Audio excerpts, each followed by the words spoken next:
Today, I want to discuss a recent news story that has been making headlines: Harvard University facing accusations of anti-Semitism.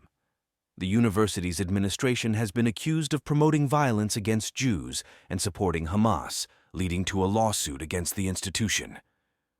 Scandals involving anti-Semitism are erupting in leading American universities. Jewish students have been complaining that since the October Hamas attack on Israel, they have increasingly faced discrimination and direct violence from their fellow students and professors. Officials are now investigating university administrations for signs of anti-Semitism. The directors of several universities initially denied the accusations, stating that they were defending students' freedom of speech with a pro-Palestinian stance. However, they later resigned under public pressure and condemnation. Jewish students of Harvard have taken the university to court. In a lawsuit filed in the Boston court on January 10th, these students claim that anti-Semitic sentiments have long prevailed at Harvard, and they have worsened following the Hamas attack on Israel. According to their allegations, students and faculty members have harassed, intimidated, and even physically attacked Jewish students within Harvard's classrooms, university events, and on social media platforms.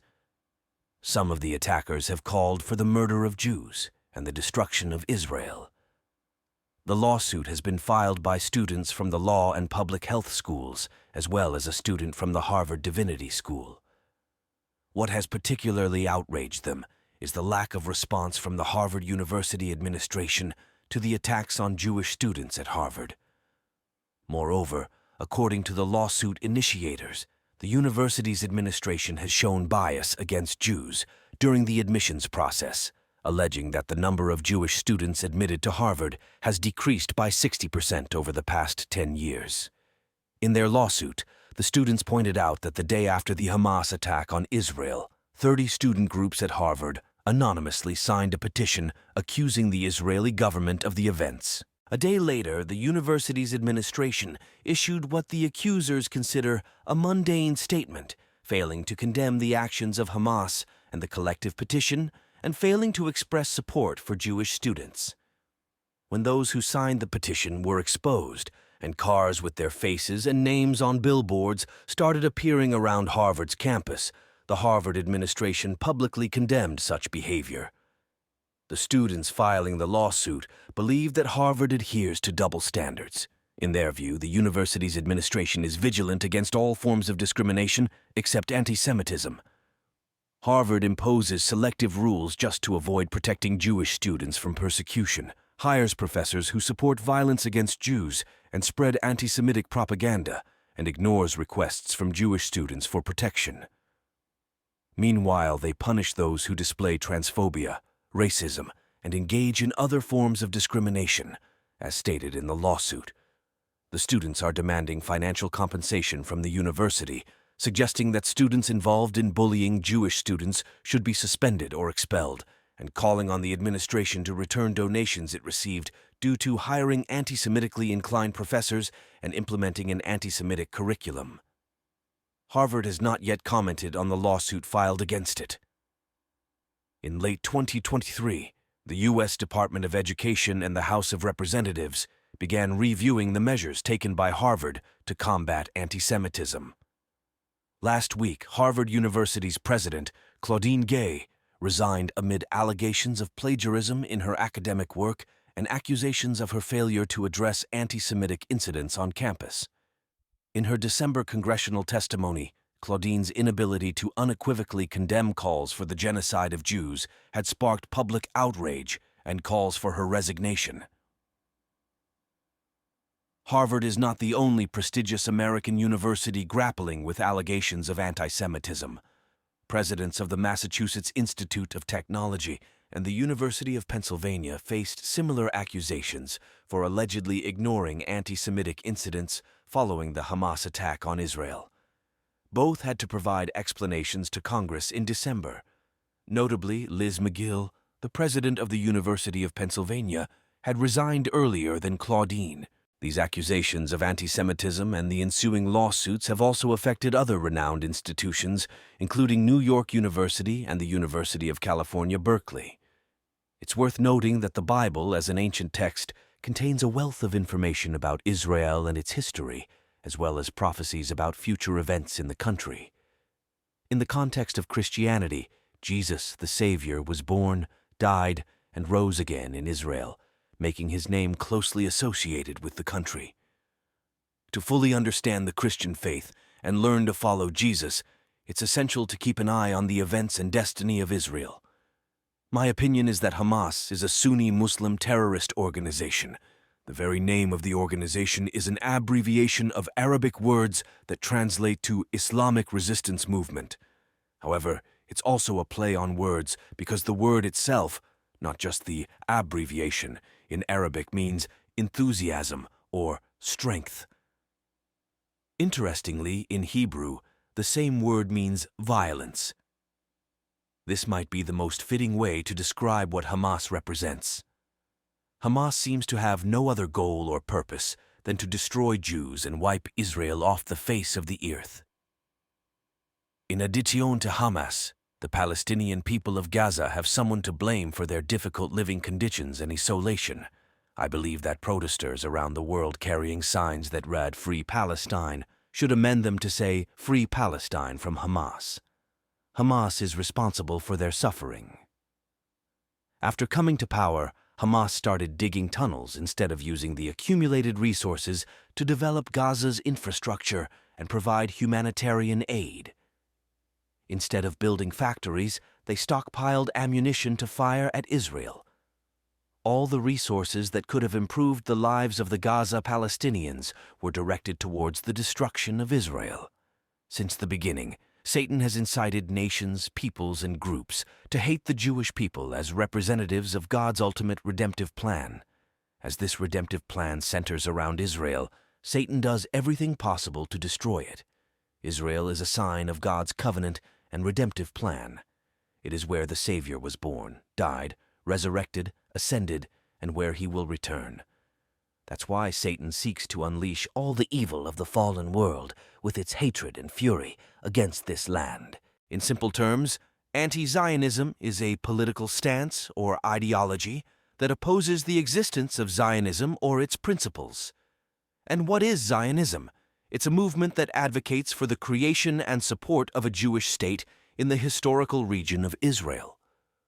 On the other hand, anti-Semitism is hatred towards a specific religious, ethnic, and cultural group, Jews.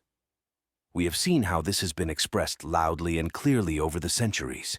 Hatred towards the Jewish people has led to religious discrimination, racial prejudice, social hostility, as well as violence and genocide.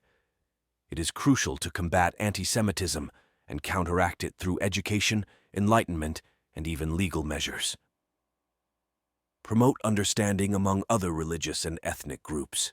We need to take action before the situation escalates and gets out of control. As Christians, we are entrusted with the duty to expose evil, as mentioned in Ephesians 5:11. Today is a good day to support our Jewish brothers and sisters who are once again facing persecution. They are the apple of God's eye, and as Christians, we love what he loves.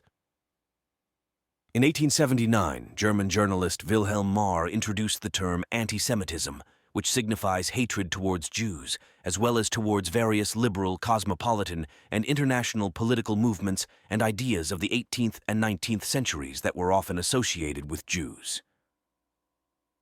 In the list of these movements and ideas, you can find equal civil rights, constitutional democracy, free trade, socialism, financial capitalism, and pacifism. However, a particular hatred towards Jews existed long before the term anti-Semitism emerged. One of the typical manifestations of anti-Semitism in history was pogroms, violent attacks against Jews, often encouraged by authorities. Slander, such as rumors that Jews used the blood of Christian children for ritual purposes, was often the cause of these pogroms. The Nazi Party, founded in 1919 and led by Adolf Hitler, transformed racist theories into political slogans. To some extent, the Nazi Party gained popularity through its anti-Jewish propaganda. Millions of people bought Hitler's book, Mein Kampf, My Struggle, which called for the expulsion of Jews from Germany. Anti-Semitism has manifested in various forms throughout history. In the Middle Ages, it was religious. In the 19th century, it took on a nationalist character, and later it adopted the form of so-called scientific racism, forming the basis of Nazi ideology. Since the end of World War II and up to the present day, anti-Semitism has thrived under the banner of anti-Zionism. Nazi Germany, despite its flourishing culture and philosophy, became a nation tainted by the poison of anti-Semitism and racism, committing heinous crimes against Jews that continue to shock humanity. The lesson we must draw from this tragedy, and I emphasize this point, is that mere culture, knowledge, and love for the arts are insufficient to build strong defenses against anti-Semitism. It flourished and reached its zenith precisely in such an environment. I hope to be understood correctly. I am not suggesting that we, the proponents of Enlightenment ideals who firmly believe that education and institutions founded on justice and respect for human rights are essential for progress, should abandon this idea. Not at all. However, we must realize that neither education, art, nor culture, in the broadest sense on their own, can provide us with sufficient protection against the horrors of racism and anti-Semitism. This is a lesson we need to fully understand. In the book of Acts, we read about how, after his resurrection, Jesus presented himself alive to the apostles after his suffering by many proofs, appearing to them during 40 days and speaking about the kingdom of God. Acts 1:3. This comes in addition to the 3+ years they spent with him prior to his crucifixion, sitting at his feet and absorbing his teachings. Now, the time had come for him to leave this world, so the apostles asked him in verse 6, "Lord, will you at this time restore the kingdom to Israel?" It seemed like a legitimate question. In the end, he spoke to them about the kingdom of God for over 40 days. He had already talked to them about his upcoming arrival in Jerusalem, as we can read in Matthew 24, Luke 21, and Mark 13. And at one point, he even told them the following, "Truly, I say to you, in the new world, when the Son of Man will sit on his glorious throne, you who have followed me will also sit on 12 thrones, judging the 12 tribes of Israel." Matthew 19:28. Now they were asking him, "Is this happening now when you are ascending to heaven? Will all your promises to Israel and all your purposes for this world be fulfilled in the near days?" According to John Calvin, the famous theologian and commentator, they were greatly mistaken. He wrote, "He shows that the apostles gathered together when this question was raised, so that we may know that it was not raised by the foolishness of one or two, but by the common agreement of them all." But how remarkable is their ignorance! Although they had been diligently instructed for 3 whole years, they demonstrate no less ignorance than if they had never heard a word. In this question, there are as many errors as words. This is a strong rebuke, especially in light of the fact that they had just spent 40 days with the risen Lord, discussing some of these very questions. Were they really so far off?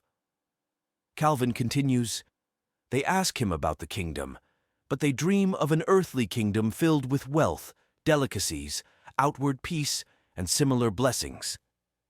And they assign the restoration of the same to the present time. They wish to win the victory before the battle, to receive wages before they begin to work. They are greatly mistaken when they confine Christ's kingdom to the fleshly Israel, whereas it ought to spread everywhere, even to the farthest corners of the world. So, according to Calvin, their mistake was that they didn't see that Christ's kingdom would extend far beyond Israel. This is certainly true, but it was part of the messianic vision in Jewish teachings, namely that with the coming of the Messiah in Israel, redemption would come to the nations. See Isaiah 2:1-4. Calvin also argued that they misunderstood the timing of God's plan, which was certainly a fair criticism. However, this is an error that many prophets throughout the centuries were guilty of. See 1 Peter 1:10-12. The apostles by no means deserved Calvin's harsh rebuke. They thereby showed what bad scholars they were under the guidance of such a good teacher. That's why Jesus didn't reprimand them for this question, as if it were fundamentally flawed.